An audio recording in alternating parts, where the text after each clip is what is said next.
രോഹിത്തെ പവനായി ശവമായി എന്നൊക്കെ കേട്ടിട്ടുണ്ടോ? കേട്ടിട്ടുണ്ട്. ആ ഒരു അവസ്ഥയിൽ ചില ആൾക്കാരുണ്ട്. അവർ മുങ്ങിയ കണ്ടം വഴി പുല്ല് പോലും കിളത്തിട്ടില്ല. സുരേന്ദ്രനാണോ അതോ സരിനോ? അല്ല വേറൊരു അംഗം. എന്തൊരു അലയലികളായിരുന്നു. ഏതാണ്ട് 10 ദിവസം എനിക്കൊന്ന് ഉപതെരഞ്ഞെടുപ്പ് അനുവദിച്ച് മാത്രമാണ് പുള്ളി ഇച്ചിരി തങ്ങി നിന്നത്. ആരാ? നമ്മുടെ PV അൻവർ. മറന്നുപോയോ? അമ്പുക്ക സൈബർ കടന്തലുകളുടെ രാജാവാണ്. അതെ, അങ്ങേരുണ്ടാക്കാത്ത കോലാഹലമൊന്നും ഇല്ലായിരുന്നു. എന്നുവെച്ചാൽ പിണറായി ഇപ്പൊ താഴെ വീഴുന്ന ലെവലിലേക്ക് കാര്യങ്ങൾ എത്തി. ആ ലെവലിൽ കൊണ്ടെത്തിച്ച മനുഷ്യനാണ്. ശരി, ഇതിനകത്ത് ഈ PV അൻവർ ഉടനെ അറസ്റ്റിലാവും. അതെന്തിന്? അതിന്റെ പ്രവചനമല്ല, ഞാൻ പറയാണ്. PV അൻവർ ഉടനെ അറസ്റ്റിലാവും. PV അൻവർ അറസ്റ്റിലാവും എന്ന് പറഞ്ഞു കഴിഞ്ഞാൽ തെരഞ്ഞെടുപ്പ് ഉദ്യോഗസ്ഥനെ ജോലി തടസ്സം ചെയ്ത കേസൊക്കെ ഉണ്ട്. പുള്ളി ജാമ്യം എടുത്തിട്ടില്ലെന്നാണ് അറിയാൻ കഴിഞ്ഞത്. ഒരു അറസ്റ്റ് PV അൻവർ ആഗ്രഹിക്കുന്നു. കാര്യം ഈ അറസ്റ്റുകൾക്കൊരു പ്രത്യേക ഗുണമുണ്ട്. രാഹുൽ മാങ്കൂട്ടത്തിൽ എങ്ങനെ ഇപ്പൊ സീറ്റ് കിട്ടാൻ പറഞ്ഞ പാർട്ടിക്ക് വേണ്ടി ജയിലഴികളിൽ പോയി കിടന്ന ചെറുപ്പക്കാരൻ, അത് കൃത്യമായി PK ഫിറോസിന്റെ പ്രസംഗങ്ങളൊക്കെ ഉണ്ട്. എന്തിനാണ് ജയിലിൽ പോയത്, അങ്ങനെ അവിടെ UDYF-ന്റെ യോഗങ്ങളൊക്കെ കൂടാൻ ഈ ജയിൽവാസം അവരെ അനുഗ്രഹമായി എന്നൊക്കെ പറയുന്നു. അപ്പോ PV അൻവറിനെ ഒരു ജയിലിലൂടെ ആക്കി കഴിഞ്ഞാൽ ഒരു ഇരവാദം ഉന്നയിക്കാൻ PV അൻവറിന് സാധിക്കും. പവനായി ശവമായി എന്നൊന്നും ഞാൻ PV അൻവറിനെ പറയാൻ ആഗ്രഹിക്കുന്നില്ല. കാര്യം PV അൻവറിന്റെ സ്ഥാനാർത്ഥി സുധീർ ഏതാണ്ട് 3900 പല വോട്ടുകളോടെ പിടിച്ചിട്ടുണ്ട്. 4000-ന് അടുത്ത വോട്ടുകൾ. നമുക്ക് ഒരു പാർട്ടിയുടെ സപ്പോർട്ടില്ല, സ്വതന്ത്ര സ്ഥാനാർത്ഥിയാ. നോട്ടയ്ക്ക് 1200 വോട്ട് കിട്ടി. എന്നാൽ പോലും ഞാൻ പറയാം, പക്ഷെ പുള്ളി കഷ്ടപ്പെട്ട് ഇറക്കിയ കാശിന് അല്ലെങ്കിൽ പുള്ളി അതിന്റെ പേരിൽ, കാരണം അദ്ദേഹം നടത്തിയ സമ്മേളനങ്ങളൊക്കെ ഉണ്ടല്ലോ, മറ്റേ 4 ലക്ഷം 1 ലക്ഷം എല്ലാത്തിനും ഒക്കെ വെച്ച് നോക്കുമ്പോൾ പുള്ളി പറയുന്നത് ലക്ഷങ്ങളുടെ വോട്ട് കിട്ടണ്ടാണല്ലോ. അല്ല, അതൊക്കെ ഒരു തുടക്കം മാത്രമല്ലേ. അദ്ദേഹത്തിന്റെ നിലമ്പൂരിലല്ലോ ഉപതെരഞ്ഞെടുപ്പഴേ ഒടുക്കമായി പോയെന്ന് തോന്നുന്നു PV അൻവർ. സീറ്റ് നിലമ്പൂരല്ലല്ലോ, ഇത് പിന്നെ ചേലക്കരയാണ്. ചേലക്കരയിൽ 4000 വോട്ടുകൾ ഒരു പുതിയ സ്വതന്ത്ര സ്ഥാനാർത്ഥി പിടിക്കുന്നു. അപ്പൊ PV അൻവർ എന്ന് പറഞ്ഞു കഴിഞ്ഞാൽ ഈ കഴിഞ്ഞ 2 മാസം മുമ്പ് വരെ ഇടതുപക്ഷത്തിന്റെ CPIM-ന്റെ പൊന്നാമനയായിരുന്നു. കൈവെള്ളയിലാണ് അദ്ദേഹം CPIM-നെ കൊണ്ടുവരുന്നത്, പിണറായി വിജയനെ കൊണ്ടുവരുന്നത്. പിണറായി വിജയനെ ആക്രമിക്കാൻ ഒരുങ്ങി നിന്ന, വെമ്പൽ കൊണ്ടുനിന്ന മറുനാടൻ മലയാളി അടക്കമുള്ള ഓൺലൈൻ മാധ്യമങ്ങൾക്ക് നേരെ ചെസ്റ്റ് നമ്പറിട്ട വേറെ നേതാവില്ല. സോഷ്യൽ മീഡിയയിൽ അദ്ദേഹം തകർക്കുകയായിരുന്നു. പക്ഷെ പണി തിരിച്ച് കിട്ടിയപ്പോ അദ്ദേഹം കാട്ടിയ ധൈര്യം, ഞാനതാണ് പറയുന്നത്. PV അൻവർ, ഞാൻ പറയുന്നു, കേരള രാഷ്ട്രീയ ചരിത്രം കണ്ട ഏറ്റവും വലിയ ധൈര്യശാലിയാണ് PV അൻവർ. ഏറ്റവും വലിയ അഴിമതിക്കാരനാണെന്നാണ് പിണറായി അദ്ദേഹത്തെ പറയുന്നത്. കാരണം സ്വർണ്ണക്കടത്ത് മുക്കാൻ വേണ്ടിയിട്ടാണ് PV അൻവർ ഈ ആരോപണങ്ങൾ. അദ്ദേഹത്തിന് സ്വർണ്ണക്കടത്തിൽ പങ്കുണ്ടെന്നാണ് PV അൻവറിനെ കുറിച്ച്. അല്ല, അദ്ദേഹത്തിന് സ്വർണ്ണക്കടത്തിൽ പങ്കുണ്ടെന്ന് മുഖ്യമന്ത്രി പറഞ്ഞു കഴിഞ്ഞാൽ ഈ പറയപ്പെടുന്ന സ്വർണ്ണക്കടത്ത് വിവാദങ്ങളെല്ലാം സത്യമാണെന്ന് അംഗീകരിക്കേണ്ടി വരും. അത് തന്നെയാണല്ലോ PV അൻവർ തിരിച്ച് അദ്ദേഹത്തെ കുറിച്ച്. ഇപ്പൊ ADGP അജിത് കുമാർ ഇപ്പൊ സ്വപ്ന സുരേഷിനെ സഹായിച്ചു, അല്ലെങ്കിൽ സ്വപ്ന സുരേഷിനെ ഇതിൽ പെടുത്തിയതാണ്. സ്വപ്ന സുരേഷ് പിന്നീട് എന്ന് പറയുകയുണ്ടായി, എന്നെ പെടുത്തിയതും എന്നെ കൊല്ലാൻ വരെ ഉദ്ദേശിച്ചിരുന്ന ആൾ ADGP. സത്യം പറഞ്ഞാൽ അൻവർ പറയുന്ന കുറെ കാര്യങ്ങളുണ്ടല്ലോ, ഈ പിണറായി എന്ന് പറയുന്ന വ്യക്തി ഇവരെയൊക്കെ ഇങ്ങനെ ഒളിപ്പിക്കാൻ ശ്രമിക്കുന്നത് എന്നുള്ള രീതിയിലാണ്. അതുകൊണ്ടാണ് ഞാൻ പറഞ്ഞത് അൻവർ ധൈര്യശാലിയാണ്. അതായത് പണ്ടത്തെ ഒരു കഥയില്ലേ, രാജാവ് തിരുമൊഴിക്ക് ധൈര്യം കാണിച്ചപ്പോഴാണ്, ധൈര്യം എന്ന് പറയുന്ന ഈ പൊറാട്ട് നാടകം കാണിച്ചപ്പോഴാണ് പിണറായി വിജയൻ അദ്ദേഹത്തെ തഴഞ്ഞു എന്ന് തോന്നിയപ്പോഴാണ്. അതിനെങ്ങനെ ധൈര്യം എന്ന് പറയുന്നത്? ഒറ്റുകാരനല്ലേ ഞാൻ പറയുന്നതല്ല, ഒറ്റുകാരനാവുന്ന എങ്ങനെ ഞാൻ ചോദിക്കുന്നതല്ല. സ്വാഭാവികമായും രാജാവിന്റെ തിരുമൊഴിക്ക് എതിർവഴി ഇല്ലാതെ നിൽക്കുന്ന ഒരു രാജ്യത്ത് അവിടെ ഇദ്ദേഹത്തിന് ഒരു വലിയ മാതൃക ഒരു വസ്ത്രം കൊണ്ട് കൊടുക്കണം. ഈ വസ്ത്രം പറയുന്നു, മനസ്സിൽ നിഷ്കളങ്കതയില്ലാത്ത തെറ്റുകാരല്ലാത്ത ആളുകൾക്ക് മാത്രമേ ഇത് കാണാൻ പറ്റുള്ളൂ എന്ന് പറയുന്ന ഒരു കഥയുണ്ട്. രാജാവിന് ഇത് കാണാൻ വയ്യ. രാജാവും തെറ്റുകാരനായതുകൊണ്ടാണ് കാണാൻ പറ്റാത്തത്. രാജാവ് ഈ സാങ്കല്പിക വസ്ത്രം അണിഞ്ഞ് നഗ്നനായി തെരുവിലൂടെ പോവാണ്. എല്ലാവരും മനസ്സിലെന്താ, ഞങ്ങൾ തെറ്റുകാരായതുകൊണ്ടാണ് ഇത് കാണാൻ പറ്റാത്തത്. ഇത് വിളിച്ചു പറഞ്ഞാൽ രാജാവ് ഞങ്ങളെ ശിക്ഷിക്കും. പക്ഷെ ഒരു കൊച്ചുകുട്ടി, നിഷ്കളങ്കനായ ഒരു കുട്ടി വിളിച്ചു പറയുന്നു രാജാവ് നഗ്നനാണ്. അപ്പോ പിണറായി രാജാവ് നഗ്നനാണെന്നും പിണറായി രാജാവിന്റെ PV അൻവറിനെ നിഷ്കളങ്കന കുട്ടിയായിട്ടാണോ ഇത് പറയുന്നത്? PV അൻവർ അത്ര നിഷ്കളങ്കനൊന്നും അല്ല, ഞാൻ പറയാണ്. എന്നാൽ പോലും ആ ധൈര്യം കാണിച്ച മറ്റൊരാളുണ്ടോ? ഇതിനൊക്കെ ധൈര്യം എങ്ങനെ രോഹിത് പറയാൻ പറ്റും? ഇതിനൊക്കെ ഒറ്റുകാരന്റെ പേരിൽ നമുക്ക് വെക്കാൻ പറ്റും. അതെങ്ങനെയാ ഒറ്റുകാരനാണ്? ഒറ്റുകാരൻ കൂട്ടത്തിൽ അങ്ങേരി ഇപ്പൊ പിണറായി എന്തോ ആയിക്കോട്ടെ, ഇപ്പൊ സരിൻ കൂറുമാറി, സന്ദീപ് കൂറുമാറി, ഇതിനേക്കാളൊക്കെ എത്രയോ ഭേദമായിരുന്നു അൻവറിന്റെ കൂറുമാറ്റം. ഇതിനെ തന്നെ അൻവറിന് സീറ്റ് കിട്ടാനിട്ടല്ല മാറിയത്. അൻവർ അധികാരബോധത്തിന് വേണ്ടി. അൻവറിന് അവിടെ ഇടതുപക്ഷത്ത് തന്നെ നിന്ന് അടുത്ത തവണയും നിലമ്പൂർ ജയിക്കാം. ഉറപ്പായിട്ടും അൻവറിന്റെ ഒരു സെറ്റപ്പ് ചോദിക്കാം. അദ്ദേഹം അൻവർ എന്തിനാണ് ഇങ്ങനെയൊക്കെ ചെയ്തത്? അൻവർ ഈ പറയപ്പെടുന്ന തെറ്റുകൾ അദ്ദേഹം ഭരണപക്ഷത്തിരുന്നു കൊണ്ട് കാട്ടിക്കൊടുക്കുന്ന, അല്ല, അദ്ദേഹം നീതിയുടെ ഞാൻ ചോദിക്കട്ടെ, ഈ വാൽമീകി ആരായിരുന്നു പൂർവാശ്രമത്തില്? വാൽമീകി കൊള്ളക്കാരനായിരുന്നു. അപ്പൊ അൻവറിനൊരു മനംമാറ്റം സംഭവിച്ചൂടെ? അൻവറിന് നേരെ ഉണ്ടായ ഞാൻ പറയുന്നല്ല, അൻവറിന്റെ പൂർവ്വകാലത്ത് ചെയ്തു വെച്ച തെറ്റുകളെ ഒന്നും കോടതിയിൽ ശിക്ഷ വന്നിട്ടില്ല.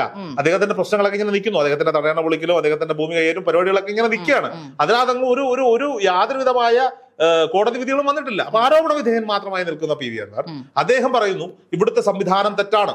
അത് ഭരണപക്ഷത്തിരുന്നുകൊണ്ട് അദ്ദേഹം പറയാണ്. അത് എന്ത് പറയാനുണ്ടായ സാഹചര്യം എന്തുവാ?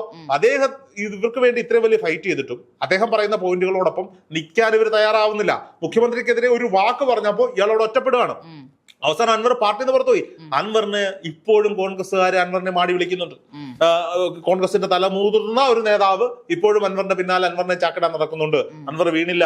അൻവറിന് വേണമെങ്കിൽ എന്തൊക്കെ ചെയ്യാമായിരുന്നു. മറ്റ് ചെറിയ ചെറിയ പാർട്ടികൾ ഉണ്ടായിരുന്നു, ഈ പാർട്ടികളിൽ പോകായിരുന്നു. മലബാർ മേഖലയിൽ ക്ലച്ചില്ലാത്ത ഒരു പാർട്ടി കണ്ടുപിടിക്കുന്നു. ഇപ്പൊ കേരള കോൺഗ്രസ് എമ്മോ അല്ലെങ്കിൽ ബിയോ ഏതെങ്കിലും ഒക്കെ ഒരു അവിടൊക്കെ അടുപ്പിക്കത്തില്ല, അവിടൊക്കെ ഒറ്റ ഭരണം നടന്നുകൊണ്ടിരിക്കുകയാണ്. എന്നാൽ പോലും ഏതെങ്കിലും അൻവർ സ്വന്തമായ ഒരു സംവിധാനം ഉണ്ടാക്കിയതാ. അൻവർ പിന്നെ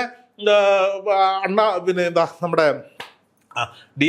അണ്ണാ ഡി എം കെ പാർട്ടിയിൽ അല്ല ഡി എം കെയില് പോണെന്ന് വിചാരിച്ചു. സ്റ്റാലിൻ അങ്ങോട്ട് അടുപ്പിച്ചിട്ടില്ല.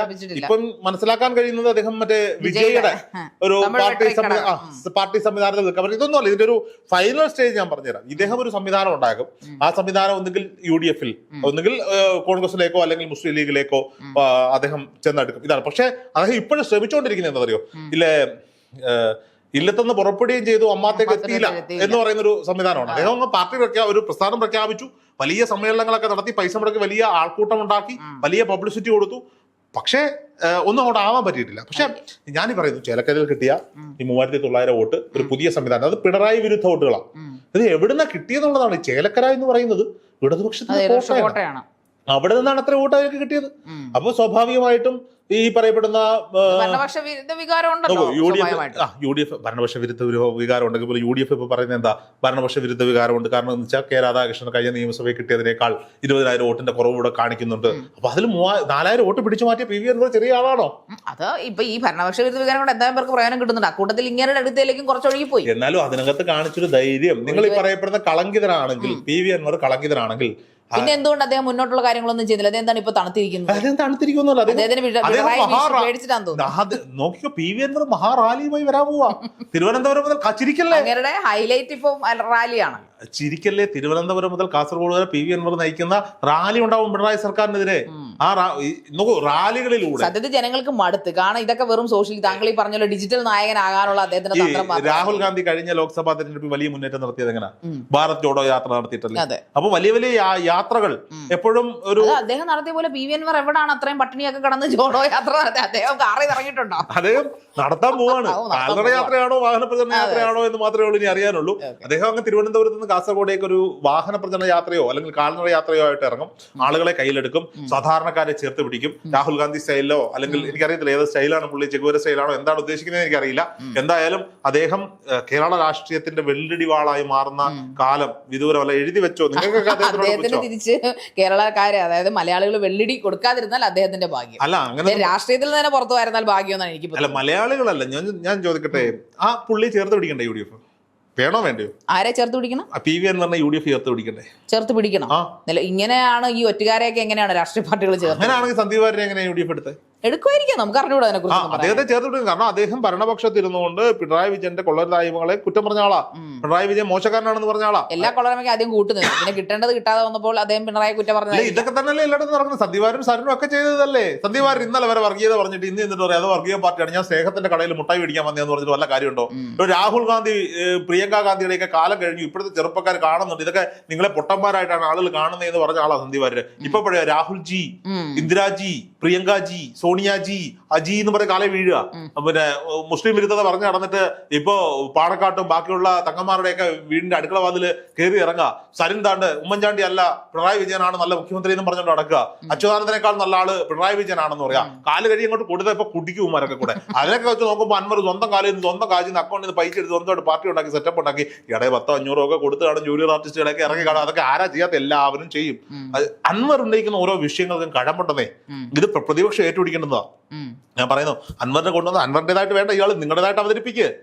ഇവിടെ നിന്ന് കത്താനുള്ള സാധനങ്ങളുണ്ട്. പൊളിറ്റിക്സിലെ ചൂടോടെ നിർത്താനുള്ള സാധനങ്ങൾ അതിൽ കടമ്പുണ്ടെന്ന് പറഞ്ഞാൽ എന്തുകൊണ്ട് പ്രതിപക്ഷം കത്തിപ്പിടിപ്പിക്കുന്നില്ല? പ്രതിപക്ഷം നേരത്തെയൊക്കെ പറഞ്ഞതാ. പക്ഷെ വി ഡി സതീശന് അതിനകത്ത് വേറൊരു കാര്യം പറയാം. ഈ രാഹുൽ മാങ്കൂട്ടത്തിനോടാണോ ഷാഫി പറമ്പലിനോടാണോ എന്നറിയത്തില്ല, ഒരു റിപ്പോർട്ടർ ചോദിക്കുന്നുണ്ട് പ്രതിപക്ഷ നേതാവ് എന്ന നിലയിൽ വി ഡി സതീശനാണോ രമേശ് ചെന്നിത്തലയാണോ ഇഷ്ടം എന്ന് ചോദിക്കുന്നുണ്ട്. അപ്പൊ അവർ വന്നുകൊണ്ട് ഇവർ രണ്ടുപേരും ഇഷ്ടം. കാരണം എന്ന് വെച്ച് കഴിഞ്ഞാൽ എന്താ പറയുക, ഈ സർക്കാർ എല്ലാ ദിവസവും ഓരോ വിഷയങ്ങൾ ഉന്നയിക്കാനുള്ള സാഹചര്യം ഉണ്ടാക്കിക്കൊടുത്തു. അവർക്ക് വിഷയങ്ങൾക്ക് പഞ്ഞമില്ല. കാരണം എല്ലാ ദിവസവും ഓരോ വിവാദങ്ങൾ ചെന്ന് പെടുന്നുണ്ട്. എന്തായാലും പി വി അൻവർ തീയാവും, അമ്പുക്ക കടന്തൽ രാജ എന്നാണ് CPM-നകത്ത് നിന്നപ്പോൾ അറിയപ്പെട്ടിരുന്നെങ്കിൽ ഇനി കടന്തലൊക്കെ മാറി ഇനി വല്ല കഴുകനോ വേടനോ. അതിന് എനിക്ക് തോന്നുന്നു പി വി അൻവറിന്റെ മുന്നേ ചിലപ്പോ എനിക്ക് തോന്നുന്നു പിണറായി വിജയൻ അടിക്കാടുകളിലൂടെ ചെന്ന് വെട്ടിക്കളഞ്ഞെന്ന് എനിക്ക് നല്ല സംശയമുണ്ട്. കാരണം ഒറ്റുകാരെ വെറുതെ ശാരിക അതിനകത്ത് ഇന്റർമീനിങ് ഒന്നും പറഞ്ഞിട്ടില്ലല്ലോ. കറക്റ്റ് അല്ലേ? എന്തായാലും അടിക്കാട് വെട്ടിച്ച് വരാന്ന് പറയുന്നത് അടിക്കാടിലൂടെയൊക്കെ ചെന്ന് അദ്ദേഹത്തെ തകർത്തിട്ടുണ്ടോ അല്ലെങ്കിൽ ഇതിന് പേടിയുണ്ടോ എന്ന് എനിക്ക് സംശയമുണ്ട്. ഈ ആവേശമൊക്കെ കെട്ടണമെങ്കിൽ കാരണം ഈ പറഞ്ഞ അണികളൊന്നും അദ്ദേഹത്തിന് ഒപ്പം നിൽക്കുന്നില്ല. കാരണം ആദ്യം കുറെ, കാരണം ചാനലുകാർക്ക് വേറെ ഒന്നും തിന്നാനില്ലാത്തതുകൊണ്ട് ചാനലുകാർ കുറെ നാൾ അൻവറിന്റെ പുറകെ പോയി. കാരണം ഈ അർജുന്റെ വിഷയം കഴിഞ്ഞപ്പോൾ പിന്നെ ഇച്ചിരി ഈ കണ്ടന്റിന് കുറച്ച് ദാരിദ്ര്യം വന്നായിരുന്നു ചാനലുകാർക്ക്. അപ്പൊ അൻവറെ ഉള്ളായിരുന്നു അവർക്ക്. അത് സത്യമാണ്, ചാനലുകാർക്ക് ഇഷ്ടം പോലെ വാരിക്കോരി അദ്ദേഹം കൊടുത്തു. പക്ഷെ അദ്ദേഹം ആദ്യം സമ്മേളനം വെച്ച് പിന്നീട് 6 ലക്ഷം 7 ലക്ഷം പേര് വരുന്നിടത്ത് ഏതാണ്ട് എനിക്ക് തോന്നുന്നു 1 ലക്ഷത്തിൽ താഴെ ആൾക്കാരെ പിന്നെ വന്നുള്ളൂ. അപ്പൊ അതിൽ പിന്നെ ഇനിയിപ്പോ എനിക്കൊന്ന് ഈ പറയുന്ന യാത്ര നടത്തുവാണെങ്കിൽ കൂട്ടത്തെ അദ്ദേഹത്തിന്റെ കുടുംബക്കാരും മാത്രമേ കണ്ടോ നിങ്ങൾ കണ്ടോ കേരളം ഞെട്ടി വിറയ്ക്കും. കേരളത്തിന്റെ രാജവീതികളെ പ്രകമ്പനം കൊള്ളിച്ചുകൊണ്ട് പി വി കാൽനട പ്രചരണ യാത തിരുവനന്തപുരത്ത് അവസാനിപ്പിക്കുമ്പോൾ രാഷ്ട്രീയ കേരളത്തിനൊരു പുത്തൻ ചരിത്രം പുത്തൻ ചരിത്രം രചിച്ചുകൊണ്ട് പി വി അൻവർ രാഷ്ട്രീയ കേരളത്തിന്റെ നെടുനായകത്വം വഹിക്കും. നേരത്തെ ആ അടിക്കാടുകൾക്കിടയിലൂടെ പിണറായി വിജയൻ ചെന്ന് അറ്റം മുനവെട്ടിയെന്ന് പറഞ്ഞപ്പോൾ ഞാൻ വിചാരിച്ചു ഇനി പിണറായി വിജയൻ അവസാന പണിയുണ്ടോ എന്നൊരു സംശയം എന്റെ മനസ്സിലേക്ക് വന്നുപോയി. എന്തായാലും ശരിക്കും ഞാൻ പറഞ്ഞത് എഴുതി വെച്ചു. പി വി അൻവർ അറസ്റ്റിലാകും. പി വി അൻവർ പ്രതീക്ഷിക്കുന്നുണ്ട്. പി വി അൻവർ ജാമ്യം എടുത്തിട്ടില്ല എന്നാണ് കേൾക്കുന്നത്. എന്തായാലും പക്ഷേ അദ്ദേഹത്തെ നായകനാക്കാൻ കുറെ അബദ്ധങ്ങളൊക്കെ പറ്റി.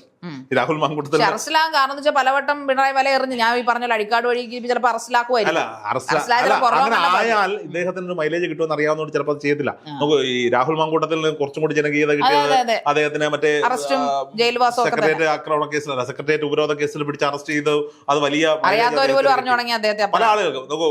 ഈ പറയപ്പെടുന്ന കെ സുരേന്ദ്രൻ മറ്റേ ശബരിമല സന്ദർശനത്തിന് ഏതോ പിടിച്ചോണ്ട് പോയിട്ട് മറ്റേ ഇരുമുടി വലിച്ചെറിഞ്ഞ കേസൊക്കെ ഉണ്ട്. അതൊക്കെ അവർക്ക് വലിയ മൈലേജ് കൊടുത്ത സംഭവങ്ങളാണ്. അപ്പൊ അതുകൊണ്ട് ഇപ്പം സർക്കാർ എന്തെങ്കിലുമൊക്കെ ചെയ്യുമ്പോൾ ഒന്ന് ആലോചിക്കുന്നുണ്ട് എന്നാണ് തോന്നുന്നത്.